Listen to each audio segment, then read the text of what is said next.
Hello and good morning from Westminster, where Her Majesty the Queen is lying in state.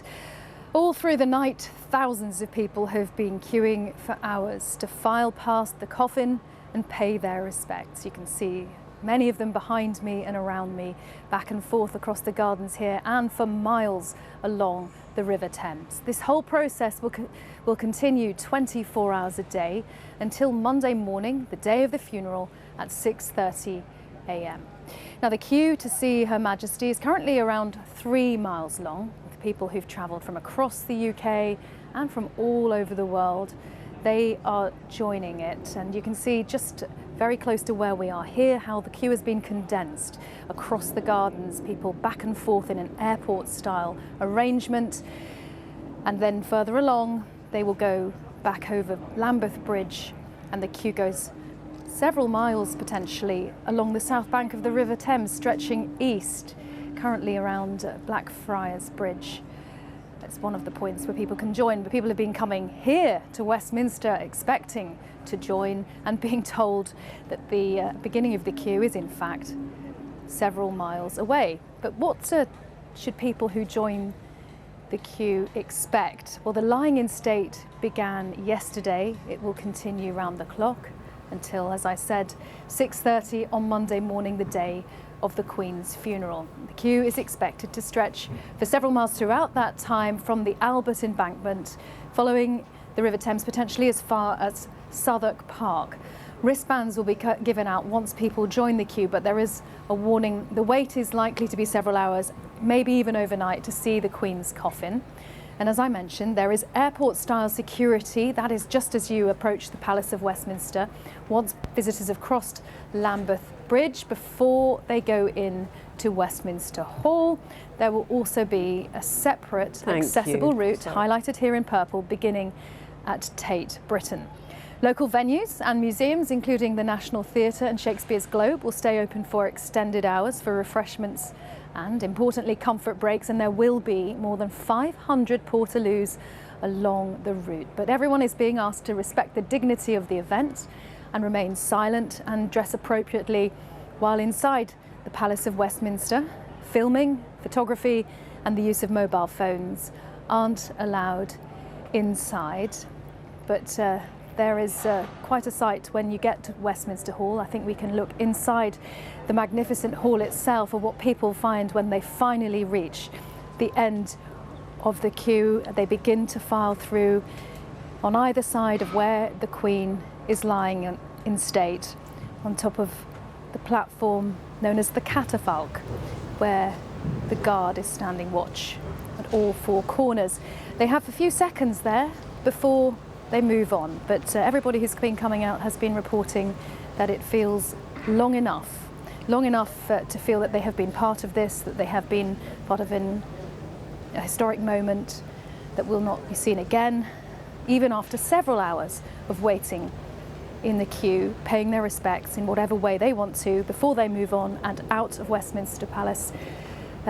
Was important enough for them to do to justify the wait and many, many hours of walking, perhaps missing a night of sleep. Well, the government's been posting updates on the length and position of the queue online. It is a YouTube live stream, so you can absolutely get a sense of what is awaiting you if you come to London and you expect to join that queue now. It's going up. It's gone up 0.4 of a mile in the last hour, 3.5 miles long, with Tower Bridge currently marking the back of the line.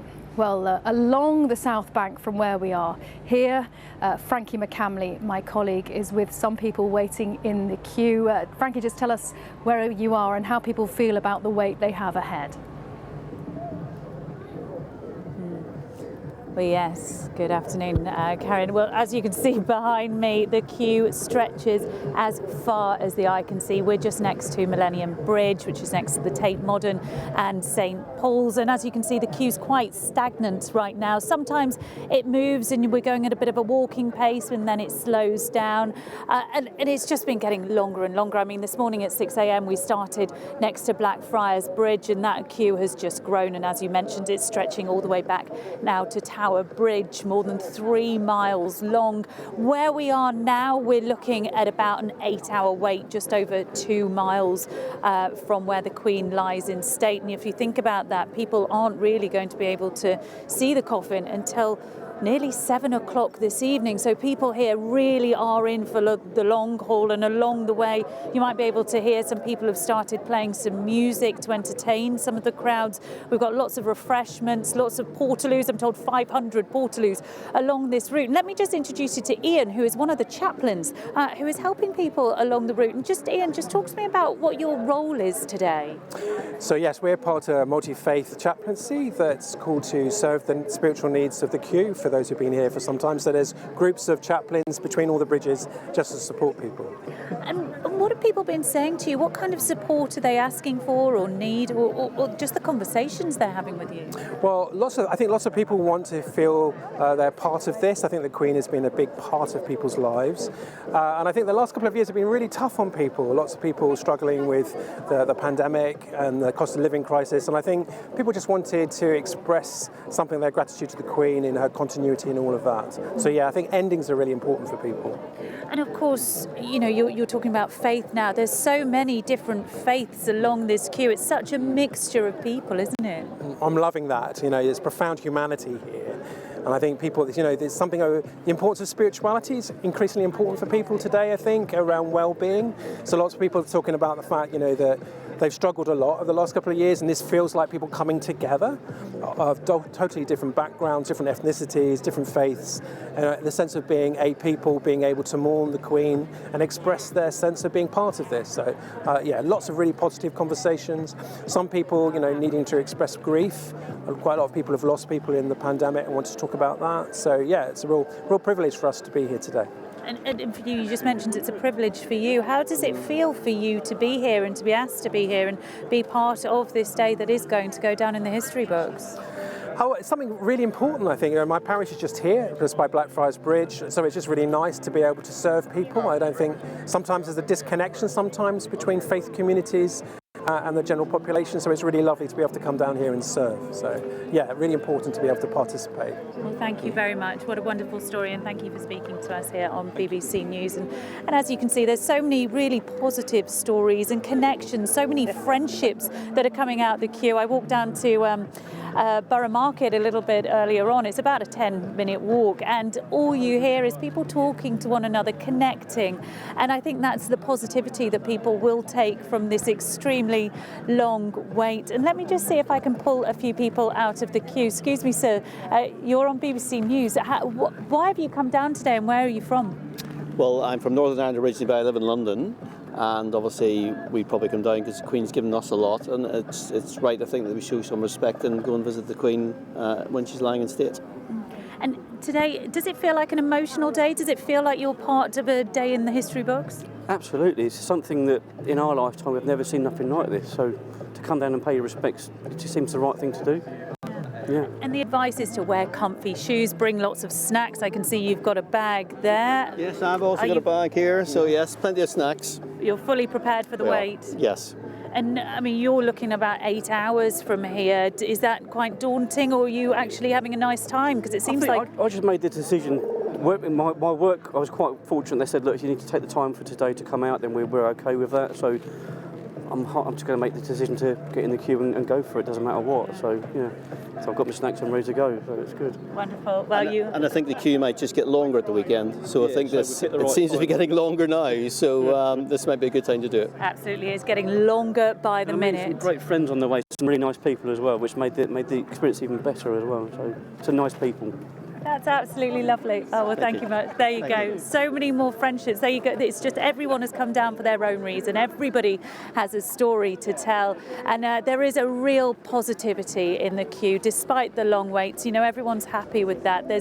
People have given up their time. They want to sacrifice their time and pay tribute to the Queen, and to also be a part of history here today. Frankie, yes, indeed. That certainly seems to be the sense every time we go over and talk to people in the queue. There are no complaints whatsoever about the length of time that people have had to wait. They know that that is what they have to do if they want to be part of this.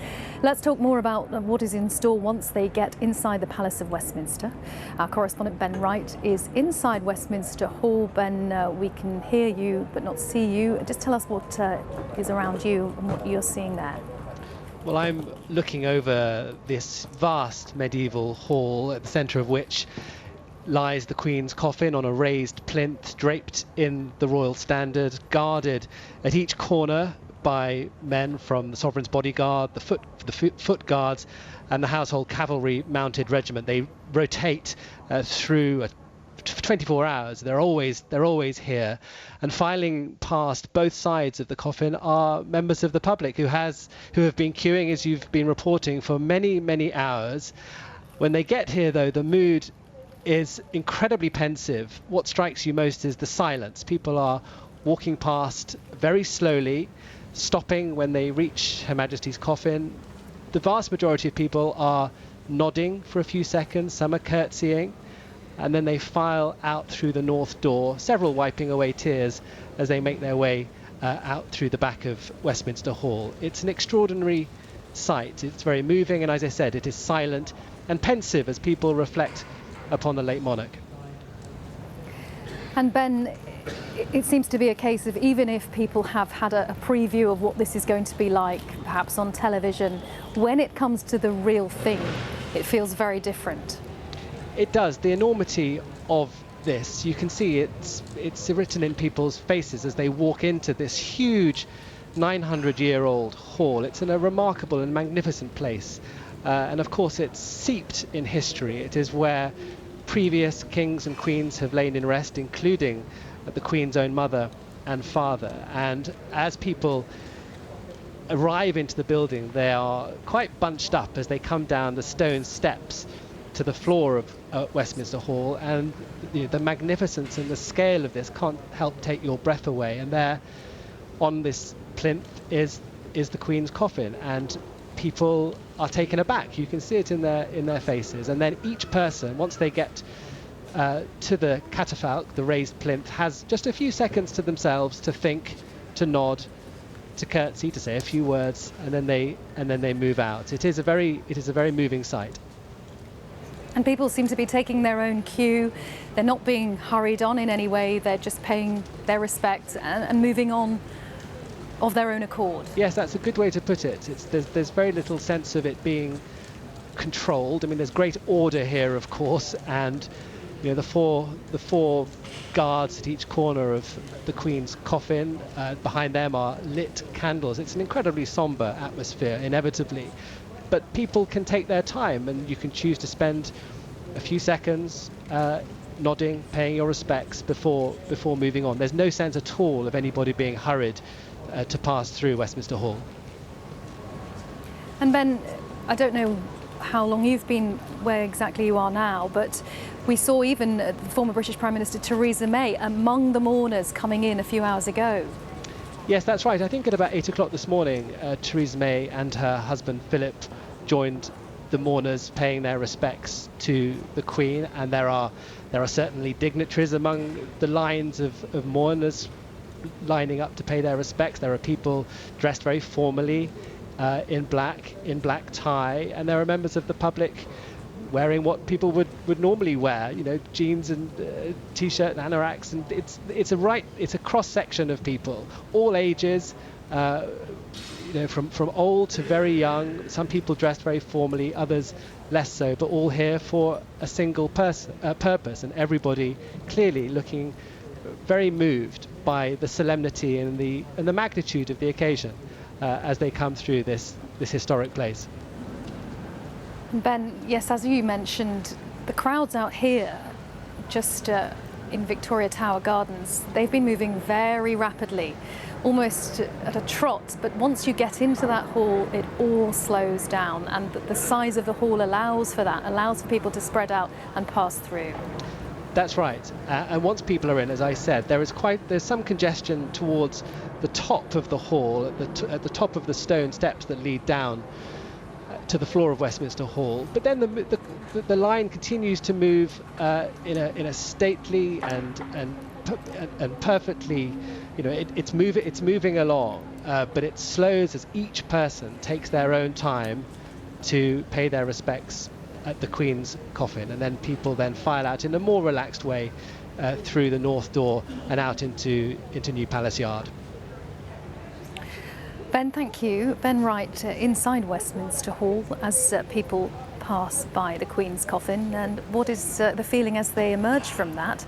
Let's go to my colleague Layla Matthew, who is just outside where Westminster Hall, the exit is, as they come out. Layla, what are they saying to you about the time that they had standing there, even if it is a matter of, well, not even minutes, but seconds?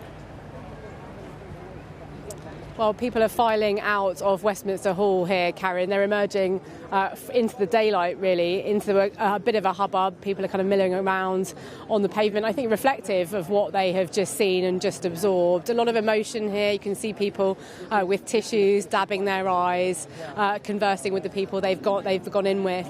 And I think it's quite a kind of a moment for a pause, just to take in what they have seen. Plenty of people have said that it meant so much to them to go and be able to file past the coffin and have that private moment with the Queen.